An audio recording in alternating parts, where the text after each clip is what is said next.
अलग अलग दिन अलग अलग प्रकार की हेल्थ अवेयरनेस रहे, इसलिए काफ़ी दिन तो आरोग्य के नाम ही सौंपे हुए हैं। तो डॉक्टर अनुराग जी कभी लंग अच्छा कर देते हैं, कभी लीवर, कभी किडनी, और इसके ऊपर बहुत रिसर्च चल रहा है। तो एक बार जोरदार अभिनंदन शुरू करो साहब। है फेल हुए लीवर, फेल हुए किडनी, फेल हुए लंग, हार्ट, सब ठीक करते हैं। कैसे करते हैं ज़रा सुनो। और सिंथेटिक दवाओं से ज़्यादा इफेक्टिव है ये पूरा। और सुबह सुबह आंवला, एलोवेरा, गिलोय, गोधन अर्क पी लिया करो, पंचामृत। सुबह सुबह गोघृत पान कर लिया करो, सुबह सुबह गोघृत पान कर लिया करो। सुबह सुबह Immunogrit gold, curcumin gold, Nutrela daily active, स्वर्ण शिलाजीत आदि खा लिया करो। ऐसे घोड़े की तरह दौड़ोगे। हम एक दिन घोड़े के साथ क्या दौड़े कि पूरे देश में वायरल हो गए। तो बाबा बड़ा आएगा तो पूरा तंदुरुस्त है, 60 में भी ठाठ से जी रहा है। मैंने कहा तुम भी जी लो। बोले बाबा जी हम तो लचर पचर हो रखे हैं। मैंने कहा तुम खचर पचर ऐसे ही खाते पीते हो, तो जिंदगी को अच्छे से जी लो। जी डॉक्टर साहब। ओम जी स्वामी जी, आपके श्री चरणों मेरा प्रणाम, आप सभी को मेरा अभिवादन। स्वामी जी आज वर्ल्ड लंग डे है। आपने जैसे बताया कि स्वास्थ्य के प्रति जागरूकता फैलाने के लिए एक एक ऑर्गन के बारे में WHO अलग अलग दिन को सेलिब्रेट करता है। तो आज वर्ल्ड लंग डे है और हमारी थीम है nurture stronger lungs with Ayurveda. मतलब जो हमारे लंग्स हैं उनको हम अच्छी तरीके से पोषण दें, अच्छी तरीके से हेल्दी रखें, आयुर्वेद का सही इस्तेमाल करें। स्वामी जी लंग्स को हम हेल्दी और हैप्पी रख देखो सकते हैं। आयुर्वेद के साथ योग और जोड़ लो, प्राणायाम और थोड़ा खान पान और ठीक कर लो।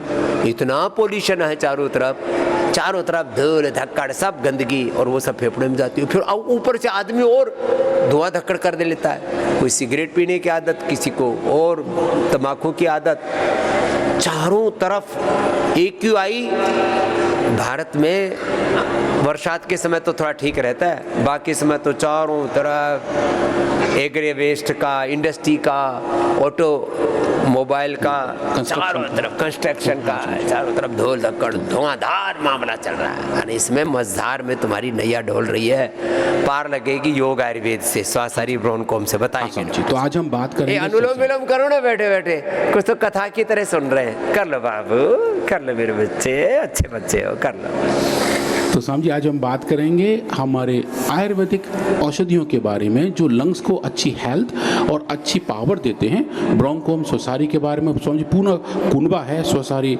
अबले से लेकर स्वसारी गोल्ड, स्वसारी टैबलेट, स्वसारी प्रभाई और ब्रोंकोम, ये सब कुछ किस तरीके से स्वामी जी हमारे लंग्स को हेल्दी हैप्पी रखते हैं, आज हम वो देखेंगे। और स्वामी जी जो लंग्स की डिजीज है उनके बारे में थोड़ा समझेंगे। और सिंथेटिक वर्ड की जो बड़ी दवाएं स्वामी जी जिनका काफ़ी ज़्यादा इस्तेमाल किया जाता है, जो इन्हेलर्स हैं, टैबलेट्स हैं, वो कैसे काम करते हैं? ये इनहेलर्स और अलग अलग प्रकार के स्टीरॉइड ले तो उससे भी ज्यादा इफेक्टिव आयुर्वेद की दवाएं। लोग कहते तो आयुर्वेद धीरे धीरे लाभ करता है, अरे नहीं बहुत जल्दी लाभ करता है। इसको गौर से सुनो और सबको बताओ कि आयुर्वेद बहुत ज्यादा प्रभावी है, बशर्ते ठीक से आयुर्वेद की औषधि बनी हुई, इसका फार्मुलेशन ठीक हो, उस पर ठीक से रिसर्च हुआ हो, अप्रतिम उसका लाभ है। और इसमें परहेज भी थोड़ा कर लो, चिकनाई खटाई बंद कर दो। दूध पीना भी है तो हल्दी, शिलाजीत, अश्वगंधा, मुलेठी, 2 ग्राम अश्वगंधा, 2 ग्राम मुलेठी, 2 ग्राम शुंठी, 2 बूंद शिलाजीत की, 2 ग्राम हल्दी, ये डाल करके पी लो। फिर वो दूध भी कप नहीं करेगा, नहीं तो दूध भी कप करता है, तो परहेज करना पड़ेगा। और चना और काली द्राक्ष खा लो, और फिर कुछ भी खाने की जरूरत नहीं। चना और काली द्राक्ष जो किशमिश देते हैं ना काली वाली, वो साथ में खा लो। थोड़ा खजूर, थोड़ा ज़्यादा ही भूख लगे, कुछ ज़्यादा ही भुक्खड़ होते हैं तो फिर थोड़ा ये अनार पपीता आदि ले लो, उबला हुआ सेव। अरे साहब कितना ही भयंकर अंदर से ना कफ इतना जम जाता है, किसी किसी को तो खांसते खांसते यूरिन तक निकल जाता है, हर्निया हो जाता है, कमर दुखने लगती है, चक्कर आने लगते हैं। ऐसी स्थितियों में भी हमने लोगों का 10, 20, 30, 40 साल पुराना नजला और अस्थमा दमा ठीक किया है। ये कार्य केवल आयुर्वेद से हो सकता और किसी से हो ही नहीं सकता। हाँ स्वामी जी, तो हम ये देखें जो लंग्स हैं हमारे स्वामी जी, ये हमारे पास एक पेयर में है, हमारे छाती के अंदर हैं स्वामी जी, और इनका जो सबसे बड़ा कंपोनेंट है जो जहाँ पे गैसियस एक्सचेंज होती है स्वामी जी, उसको हम बोलते हैं एल्वियोलाई, और जो पूरा एयरवे है जो नाक से लेके एल्वियोलाई तक, ये बड़ा लंबा है, 2400 किलोमीटर लंबा हमारा ये रेस्पिरेटरी ट्रैक है, श्वसन तंत्र है, लंग के एल्वियोलाई जिसमें रहते हैं, और इसी को ठीक करने के लिए सुबह सुबह आपके यहाँ शुरू कर देते हैं जलनेति, सूत्रनेति, फिर आँख में आई ग्रिड, कान में एयर ग्रिड, सुबह सुबह उठ करके बस्ती कराते हैं, सुबह सुबह उठ करके कुंजर कराते हैं, ये सब क्रियाएं कुछ तो सुबह सुबह करके आते हैं, कुछ आलसी जीवात्मा सीधे आँख मसलते हुए सुबह सुबह यहाँ तो पहुँच ही जाते हैं कम से कम। चलो हाँ तो लंग्स के स्वामी जी फंक्शन है, एक तो जो हम अच्छे से पहचानते हैं कि हमारे बॉडी का ये वेंटिलेटर है, हमारे अंदर ऑक्सीजन जाती है और कार्बन डाइऑक्साइड बाहर निकलती है, तो ये काम हमारे शरीर में लंग्स करते हैं। पर स्वामी जी इसके अलावा बहुत कुछ और भी करते हैं। अभी स्वामी जी पिछले ही महीने की एक बड़ी रिसर्च है, और पहली बार स्वामी जी हम साइंटिस्ट ने ये दिखाया है कि लंग्स के अंदर खून भी बन सकता है। तो जो काम बोन मैरो करती थी स्वामी जी, पहली बार एक नया लंग का फंक्शन निकल के आया है कि लंग एक होमोपोएटिक ऑर्गन भी है, जहां खून का बनाने का कार्यक्रम भी लंग्स के अंदर पॉसिबल है, यदि आपके लंग हेल्दी है तो। हाँ स्वामी, नहीं तो बहुतों के तो लंग में इतना धुआं धक्कड़ होता है, उसको निचोड़ो तो ऐसे निकलता है एकदम काला काला निकलता है। हाँ, जो जिनको भी पोल्यूशन से जिनके लंग कॉम्प्रोमाइज है, उनके लंग पूरे काले काले हो जाते हैं, और हमारे लंग ऐसे जैसे हमने ऊपर से कपड़े पहन रखे हैं, हमारे फेफड़े भी ऐसे लाल लाल है भीतर से।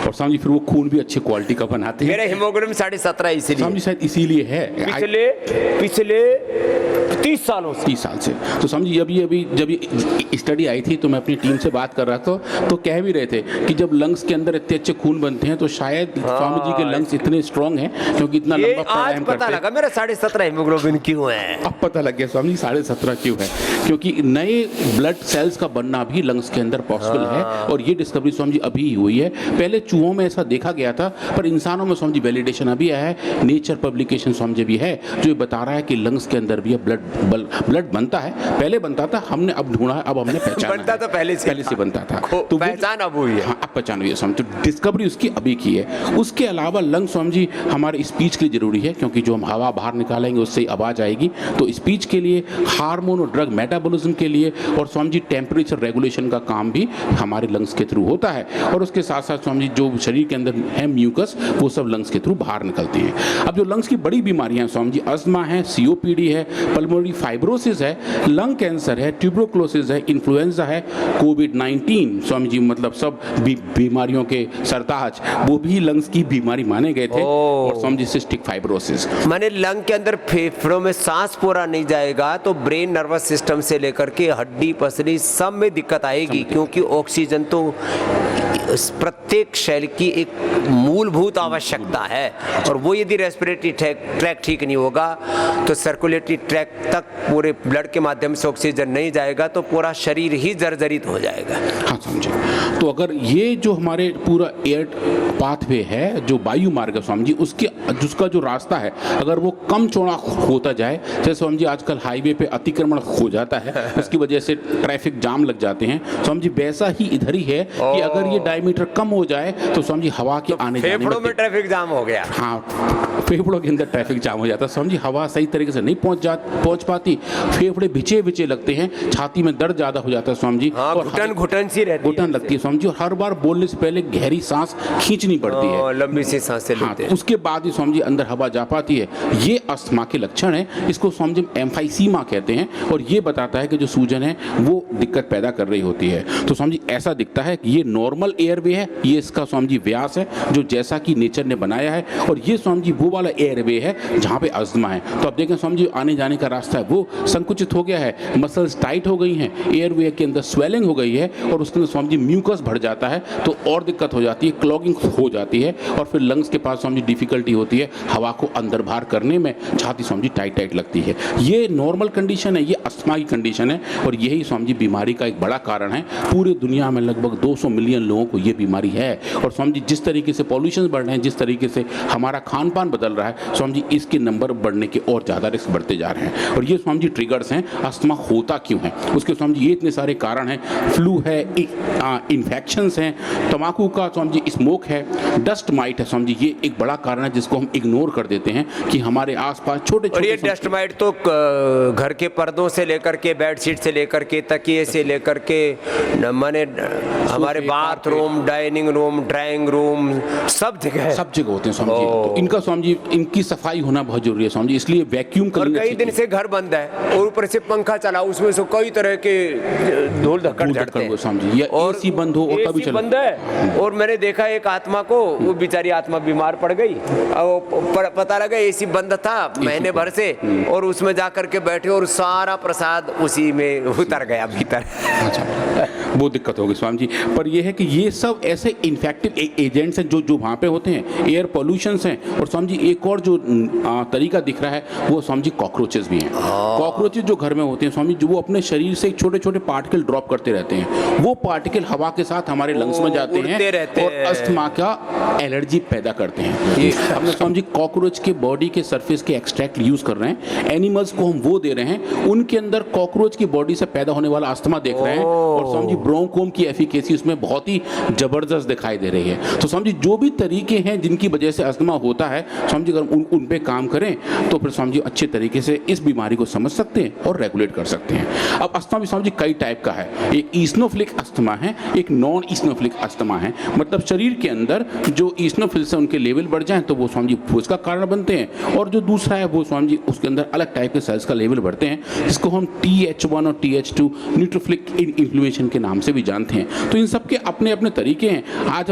हम इनके बारे में देखेंगे कि सिंथेटिक वर्ड में क्या क्या इस्तेमाल किया जाता है, कौन कौन सी दवाइयाँ हैं, कौन कौन से इनहेलर हैं, उनका मोड ऑफ एक्शन कैसा है और कैसे उसके लंबे समय के इस्तेमाल से दिक्कत बढ़ सकती है, और वो जो दिक्कत है उसको हम कैसे हटा सकते हैं। और जो नेचुरल हर्बल मेडिसिन हैं, आयुर्वेदिक ड्रग्स हैं, फॉर एग्जाम्पल ब्रोंको, वो यहाँ कैसे काम करता है वो हम देखेंगे।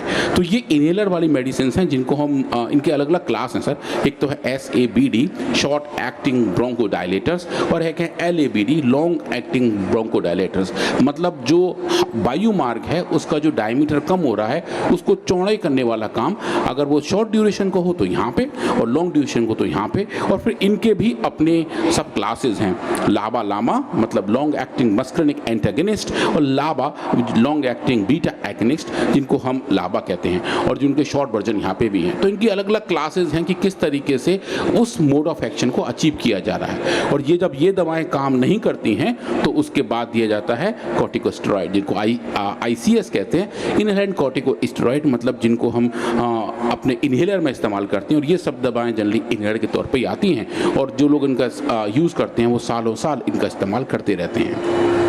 अब लाइक अदर ड्रग्स, इन सब के भी अपने अपने एडवर्स इफेक्ट हैं। तो जो साबा हैं, जो मतलब शॉर्ट एक्टिंग ब्रोंको और डायलेटर्स हैं, जो आप देख रहे हैं, उनके अंदर अगर हम ज़्यादा समय तक उनको इस्तेमाल करें तो थोड़ा सा थकान ज़्यादा रहती है, हार्ट बीट चेंज हो जाती है, शेकिंग एंड ट्रेम्बलिंग रहती है, नोजिया हो जाता है, वॉमिटिंग के रिस्क बढ़ जाते हैं। और जो सामा हैं, जो दवाइयाँ काम करती हैं एक तरीके से स्मूथ मसल को रिलैक्स करने की, वो भी आप देखें तो उनके भी लॉन्ग टर्म के अपने एडवर्स इफेक्ट हैं। और वो जो एडवर्स इफेक्ट हैं वो एक तरीके से कंबाइन होकर दिखाई देते हैं ना। ये जो एडवर्स इफेक्ट हैं या तो वो आंखों पे भी आते हैं, कभी कभी हार्ट की बीटिंग का भी चेंज हो जाता है। ड्राई माउथ तो बहुत कॉमन एडवर्स इफेक्ट है। मस्करिनिक एंटागोनिस्ट जो भी इस्तेमाल किए जाते हैं उनसे मुंह सूखा सूखा रहता है, ऐसा लगता है कि भाई हमेशा कुछ ना कुछ दिक्कत है, और कुछ मतलब लार भी कम आ रही होती है। ये एक इसका बहुत कॉमन एडवर्स इफेक्ट है। फ्लशिंग रहती है, स्किन थोड़ी सी वार्म और ड्राई हो जाती है। यूरिनरी डिटेंशन का रिस्क भी रहता है, लगता है कि भाई हम जा रहे हैं टॉयलेट पर, पूरी वाली फीलिंग नहीं आ रही है। और जो कॉन्स्टिपेशन है कभी कभी वो भी इसकी वजह से बढ़ जाता है। और इनके जो अपने तरीके हैं वो तो हैं ही, पर अगर आप कॉर्टिकोस्टेरॉइड्स की बात करें जो और इनहेलर के तौर पे लिए जाते हैं, उनके रिस्क भी हैं कि अगर वो लंबे समय तक लिए जाएं तो उनसे डायबिटीज़ पैदा होने का रिस्क रहता है, ऑस्टियोपोरोसिस हो जाती है, रेस्पिरेटरी इन्फेक्शन होने के रिस्क और ज़्यादा बढ़ जाते हैं, जो हमने कोविड के टाइम पर देखा था जब ज़्यादा स्टेरॉइड का इस्तेमाल किया गया था तो ब्लैक फंगस डिजीज़ जैसी डिजीज़ भी हुई थी, क्योंकि वो जनरली हमारी इम्यूनिटी की वजह से पीछे हो जाती है। पर जब स्टेरॉइड हमारे शरीर में ज़्यादा होते हैं तो हम इन्फेक्शन से ढंग से लड़ नहीं पाते और वो एक रिस्क के तौर पर दिखाई देता है। तो इन सब के मुकाबले अगर आप देखें जो नेचुरल मेडिसिन हैं वो कैसे काम करती हैं, ब्रोंकोम एंड सोसारी जो यहाँ रखे हुए हैं वो नेचुरल हैं, सेफ हैं, इम्यूनिटी को रेगुलेट करते हैं, हेल्दी लंग फंक्शन को कंट्रोल करते हैं, बगैर किसी एडवर्स इफेक्ट के साथ आते हैं और लॉन्ग टर्म यूज़ के लिए बहुत सूटेबल मेडिसिन हैं। ये दवाइयाँ अस्थमा के अगेंस्ट कैसे काम करती हैं, हमने अस्थमा के अलग अलग मॉडल्स पे काम किया। हमने एनिमल्स के अंदर अलग तरीके से अस्थमा को इंड्यूस किया, चाहे वो ओवा एल्ब्यूमिन से हो, चाहे वो धूल से हो, चाहे वो सिगरेट स्मोक से हो, बीड़ी स्मोक से हो, डीजल एग्जॉस्ट से हो, या कॉकरोच के बॉडी पार्ट से हो, या फिर अभी जो हमने देखा डस्ट माइट उसकी वजह से हो। उन सब के अलग अलग मॉडल्स हमने देखा कि ब्रोंकोम की एक अच्छी एफिकेसी दिखाई देती है। और वो जो मेडिसिन है अगर आप उसका कंपैरेटिव प्रोफाइल देखें तो जो सिंथेटिक वर्ल्ड के बड़े स्टेरॉइड हैं उसके मुकाबले कंपैरेटिव होता है। आज हम थोड़ा उसी के बारे में बात करेंगे। आज वर्ल्ड लंग डे है, लंग्स के फंक्शन की जो अच्छी दवा है ब्रोंकोम, उसके बारे में हम देखेंगे कि ये दवा काम कैसे करती है और उसके अपने अपने जो घटक हैं वो कैसे हैं। तो हमने क्या किया, हमने एनिमल्स के अंदर कुछ स्पेसिफिक मॉडल जनरेट किए, ऐसे वाले मॉडल जनरेट किए जहाँ पे स्टेरॉइड्स काम नहीं करते हैं। मतलब जो अस्थमा के रोगी हैं अगर वो एक स्टेरॉइड का इनहेलर ले रहे हैं तो कुछ समय के बाद वो स्टेरॉइड काम नहीं करता, या तो उसकी डोज और बढ़ाते हैं या फिर दूसरा स्टेरॉइड साथ में एक और कुछ कंपाउंड के तौर पे ऐड करना होता है। तो हमने ऐसा किया कि हमने एनिमल्स के अंदर कुछ ऐसे स्पेसिफिक इंड्यूसर्स डाले जिसको हम HDM CFA स्टडी कहते हैं, जब हमने हाउस डस्ट माइट के साथ CFA को यूज़ किया और देखा कि उन मॉडल्स के अंदर कॉर्टिकोस्टेरॉइड काम करना कम कर देते हैं। मतलब जिस डोज पे कॉर्टिकोस्टेरॉइड काम करते हैं वो जनरली सपोज 1 मिलीग्राम पर kg है, इसमें अगर हम 2.5 तक जाएं, मतलब 2.5 गुना ज़्यादा तक जाएं, 2.5 टाइम मोर तक जाएं, तो भी उसके अंदर उतनी एफिकेसी नहीं आती। तो ये बताती है कि ये एनिमल मॉडल कॉर्टिकोस्टेरॉइड के रिफ्रैक्टिवनेस के तौर पर दिखाई दे रहा है। इसको फिर हम कहते हैं मिक्स ग्रेनोसाइट अस्थमा। इस कंडीशन में अगर हम ब्रोंकोम को देना शुरू करें और उसी कॉर्टिकोस्टेरॉइड से कंपेयर करके देखें और डेक्सामेथासोन को एज ए कंपैरेटिव रख के देखें और देखें कि कौन कौन से चेंजेस हमें लंग्स के अंदर देखने को मिले, चाहे वो लंग फंक्शन की बात हो, एयरवे हाइपर रेस्पॉन्सिवनेस की बात हो, या लंग्स के अंदर जो फ्लूइड है जिसको बाल फ्लूइड कहते हैं उसकी साइटोलॉजी की बात हो, साइटोकाइंस के लेवल की बात हो, या फिर हिस्टोपैथोलॉजी की बात हो, या अलग अलग जीन एक्सप्रेशन उन लंग्स के अंदर की हो, उन सबको हम एक समग्र तौर पर देखें तो हम देख सकते हैं कि जो ब्रोंकोम की एफिकेसी कैसी है वो हमें दिखाई देती है। तो ये एक छोटा सा डिटेल केमिस्ट्री है कि ब्रोंकोम के अंदर कौन कौन सी नेचुरली पैक्ड हर्ब्स हैं। ये जो आप रंग बिरंगे पहाड़ जैसे स्ट्रक्चर देख रहे हैं ये वही कंपाउंड्स हैं जिसको हम HPTLC से देख रहे हैं कि किस मात्रा में ये एक एक टैबलेट के अंदर प्रेजेंट हैं। और ये वो डेटा है जिसके बारे में मैं कह रहा था कि हम एयरवे हाइपर रेस्पॉन्सिवनेस AHR के बारे में बात करें जो हम एनिमल्स में मेजर कर सकते हैं। इसके लिए भी जो डिवाइस है वो बिल्कुल ऐसी है जैसे कि ह्यूमन के लिए जो स्पेसिफिक ट्रीटमेंट दिए जाते हैं लंग फंक्शन के लिए वो वेंटिलेटर के थ्रू भी दिए जाते हैं। तो जो वेंटिलेटर जैसी डिवाइस है वैसी हमारे एनिमल्स के लिए भी है। हमने उन पर काम करके देखा और देखा कि जो नॉर्मल एनिमल्स थे जहाँ मेरा कर्सर है वो ये है, और जो डिजीज एनिमल थे जहाँ हमने अस्थमा पैदा किया था उनके अंदर जो हाइपर रेस्पॉन्सिवनेस है वो इतनी ज़्यादा बड़ी हुई थी। और आप देखें जब आप उसको ट्रीट कर रहे हैं ब्रोंकोम के साथ, ब्रोंकोम की 4 अलग अलग डोज के साथ, और कंपेयर कर रहे हैं डेक्सामेथासोन की एक हाई डोज के साथ, तो आप देखें कि जो रेस्पॉन्स हमें ब्रोंकोम का मिल रहा है वो बहुत सुपीरियर है। और जो आप नीचे देख रहे हैं कि HDM अलोन मॉडल जो हमने पहले रिपोर्ट किया था उसमें डेक्सामेथासोन अच्छा काम कर रहा था। इस मॉडल में डेक्सामेथासोन हमने 2.5 गुना ज़्यादा लिया पर उसके बावजूद भी AHR से प्रोटेक्शन कम मिला,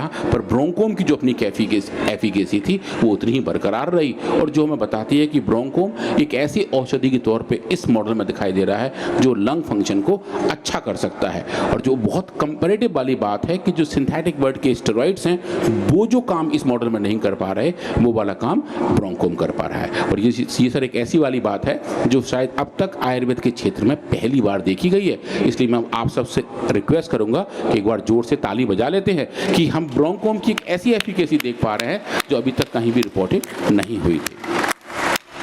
उसके बाद हमने लंग्स के अंदर अलग अलग सेल्स का लेवल देखा, टोटल ल्यूकोसाइट काउंट्स जो हम ब्लड में करते हैं वैसा हम बाल फ्लूइड में भी कर सकते हैं, हमने वो भी देखा और पाया कि बीमारी की वजह से लंग्स के अंदर इन्फ्लेमेटरी सेल्स का लेवल बढ़ जाता है, ईस्नोफिल का लेवल बढ़ जाता है, न्यूट्रोफिल्स का लेवल बढ़ जाता है। और आप देखेंगे डेक्सामेथासोन के ट्रीटमेंट से वो थोड़ा कम तो होता है, पर ब्रोंकोम के ट्रीटमेंट का जो इम्पैक्ट है वो उसके मुकाबले बहुत सुपीरियर दिखाई देता है। और हमें देख पाते हैं कि ब्रोंकोम डोज डिपेंडेंट तरीके से इन बढ़े हुए इन्फ्लेमेटरी सेल इन्फ्लक्स को भी कंट्रोल कर लेता है। अब ये वो डेटा है जो बहुत चीज़ों को बड़ा क्लियरली बताता है, जिसको हम हिस्टोपैथोलॉजी कहते हैं। मतलब हम लंग्स को निकाल के उनके स्लाइसेस बना के माइक्रोस्कोप के नीचे देखते हैं और देखते हैं कि लंग्स के अंदर सिचुएशंस कैसी हैं। तो ये नॉर्मल लंग है जहाँ मेरा भी कर्सर है, इसको अगर हम बड़े स्क्रीन पर देखें तो और अच्छा दिखेगा कि ये जो एयरवेज हैं, और आप देखिए इसके आसपास ये जो जहाँ मेरे कर्सर हैं ये वो एरिया है जहाँ गैसियस एक्सचेंज होता है। ये नेचुरल कंडीशन है जैसा कि नेचर ने लंग्स को बनाया हुआ है। और जब हम इनके अंदर बीमारी इंड्यूस कर रहे हैं, अस्थमा जैसी हालत पैदा कर रहे हैं, तो आप देखिए इन्फ्लेमेटरी सेल्स सब बहुत तेज़ी से वहाँ पहुँच जाते हैं और यहाँ पूरे सारे इन्फ्लेमेटरी सेल्स का जमावड़ा इकट्ठा हो जाता है, जो बताता है कि बीमारी की यहाँ पे एक्सट्रीम अवस्था आ चुकी है।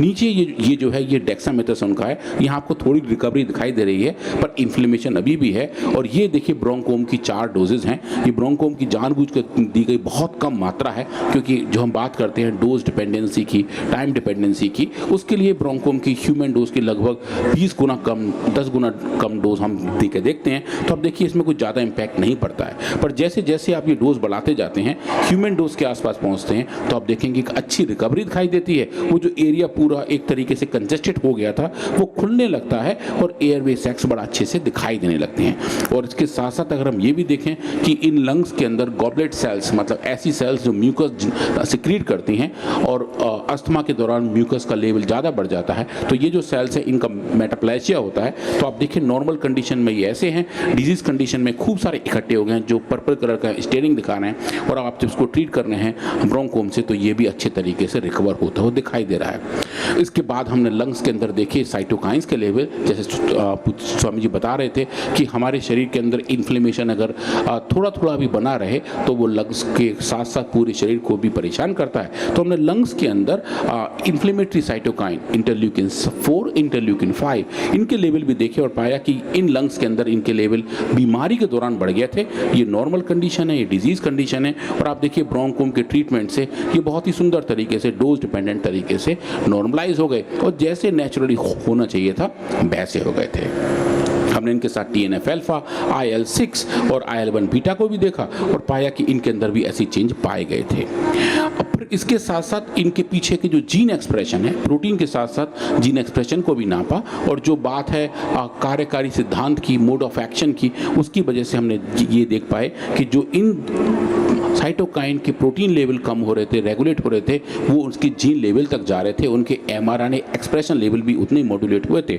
इंटरल्यूकिन 6 से लेके इंटरल्यूकिन 1 बीटा और MUC5AC जो ये कंट्रोल करता है कि कितना म्यूसिन्स इनके अंदर बन रहा है, उनका लेवल ही आप देखें सर तो बहुत बढ़िया तरीके से दिखाई देता है कि ब्रोंकोम इन सब पैरामीटर को अच्छे तरीके से कंट्रोल और रेगुलेट करता है। और ये सब फाइंडिंग एक बड़े साइंटिफिक जर्नल, इसका नाम है मॉलिक्यूलर मेडिसिन, जो स्प्रिंगर नेचर का पब्लिकेशन है, कि एक ऐसे एनिमल मॉडल में जहाँ कॉर्टिकोस्टेरॉइड काम नहीं करते हैं, उस मॉडल के अंदर ब्रोंकोम एयरवे हाइपर रेस्पॉन्सिवनेस को ठीक करता है।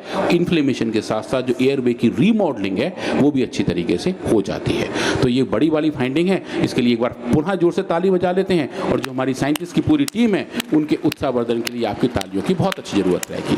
तो ये हमने फाइंडिंग बताई कि लंग फंक्शंस कैसे ठीक किए जा सकते हैं। एक छोटा सा एग्जाम्पल है कि एक इस वाले एक्सपेरिमेंट में हमें ब्रोंकोम की एफिकेसी मिली।